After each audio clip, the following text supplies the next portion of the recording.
வணக்கம் ஃப்ரெண்ட்ஸ். இந்த வீடியோவில் வந்து நம்ம எதை பற்றி பார்க்க போகிறோம் அப்படின்னா, நம்ம எல்லாருக்குமே ஸ்டாக் மார்க்கெட் வந்து தெரிஞ்சிருக்கும். ஸோ ஸ்டாக் மார்க்கெட்டை பொறுத்தவரையிலும் 2 எக்ஸ்சேஞ்சஸ் வந்து இருக்காங்க. ஒன்று வந்து பாம்பே ஸ்டாக் எக்ஸ்சேஞ்ச், இன்னொன்று வந்து நேஷனல் ஸ்டாக் எக்ஸ்சேஞ்ச். ஸோ இந்த பாம்பே ஸ்டாக் எக்ஸ்சேஞ்சை பொறுத்தவரையிலும் நம்மளுக்கு 3500க்கும் மேற்பட்ட கம்பெனிஸ் வந்து இருக்காங்க. அதே நேஷனல் ஸ்டாக் எக்ஸ்சேஞ்ச் எடுத்துக்கிட்டோம் அப்படின்னா 2600க்கும் மேற்பட்ட கம்பெனிஸ் வந்து இருக்காங்க.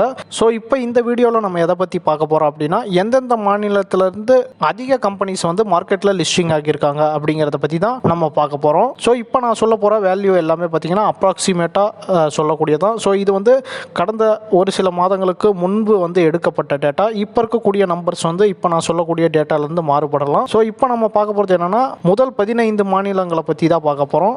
லிஸ்ட்டில் நம்ம வந்து ஃபஸ்ட்டு பார்க்க போகிறது மகாராஷ்டிரா மாநிலத்திலேருந்து நிறைய கம்பெனிஸ் வந்து மார்க்கெட்டில் லிஸ்டிங் ஆகியிருக்காங்க. கிட்டத்தட்ட பார்த்திங்கன்னா 1000க்கும் மேற்பட்ட கம்பெனிஸ் வந்து அவங்க லிஸ்ட் ஆகியிருக்காங்க.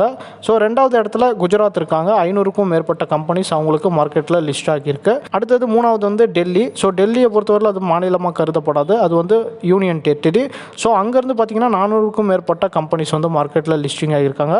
நாலாவது இடத்துல நம்மளுடைய தமிழ்நாடு இருக்காங்க. 300க்கும் மேற்பட்ட கம்பெனிஸோட அவங்க மார்க்கெட்டில் லிஸ்டிங் ஆகியிருக்காங்க. வெஸ்ட் பெங்காலை பொறுத்தவரை அவங்களும் தமிழ்நாடு போலவே 300க்கும் மேற்பட்ட கம்பெனிஸோட மார்க்கெட்டில் லிஸ்டிங் ஆகியிருக்காங்க. தெலுங்கானா வந்து 200க்கும் மேற்பட்ட கம்பெனிஸோட லிஸ்டிங் ஆகியிருக்காங்க. கர்நாடகா வந்து 150க்கும் மேற்பட்ட கம்பெனிஸோட மார்க்கெட்டில் லிஸ்டிங் ஆகியிருக்காங்க. ராஜஸ்தான் வந்து 100க்கும் மேற்பட்ட கம்பெனிஸோட மார்க்கெட்டில் லிஸ்டிங் ஆகியிருக்காங்க. அதே போல் உத்தரப்பிரதேசம் ராஜஸ்தான் போலவே 100க்கும் மேற்பட்ட கம்பெனிஸோட மார்க்கெட்டில் லிஸ்டிங் ஆகியிருக்காங்க. ஹரியானாவும் 100க்கும் மேற்பட்ட கம்பெனிஸோட மார்க்கெட்டில் லிஸ்டிங் ஆகியிருக்காங்க. பஞ்சாப் அதுக்கப்புறம் மத்திய பிரதேஷ் இந்த 2 மாநிலங்களும் பார்த்திங்கன்னா 80க்கும் மேற்பட்ட கம்பெனிஸோட மார்க்கெட்டில் லிஸ்டிங் ஆகியிருக்காங்க. ஆந்திர பிரதேஷ் வந்து 50க்கும் மேற்பட்ட கம்பெனிஸோட மார்க்கெட்டில் லிஸ்டிங் ஆகியிருக்காங்க. கேரளா வந்து 40க்கும் மேற்பட்ட கம்பெனிஸோடையும், ஒடிஷா வந்து 15வது இடத்துல 20க்கும் மேற்பட்ட கம்பெனிஸோட மார்க்கெட்டில் லிஸ்டிங் ஆகியிருக்காங்க.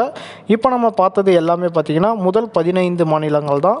ஸோ இதை தாண்டி மற்ற மாநிலங்கள்லையும் பார்த்திங்கன்னா மார்க்கெட்டில் லிஸ்டிங் ஆகியிருக்காங்க. பட் அவங்களுடைய கான்ட்ரிபியூஷன் அப்படிங்கிறது ரொம்ப குறைவான அளவில் தான் வந்து இருக்குது. இப்போ நான் சொன்ன இந்த தகவல் வந்து உங்களுக்கு உபயோகமாக இருந்துச்சு அப்படின்னு நினச்சிங்கன்னா, புரோக்கரேஜ் ஃப்ரீ அப்படிங்கிற இந்த சேனலை வந்து சப்ஸ்கிரைப் பண்ணிக்கோங்க.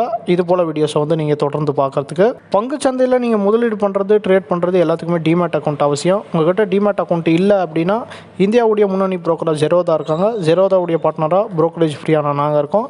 எங்ககிட்ட நீங்கள் ஃப்ரீயாக டிமேட் அக்கௌண்ட் ஓப்பன் பண்ணி தமிழ்லேயே எல்லா சப்போர்ட்டையும் வாங்கிக்கலாம்.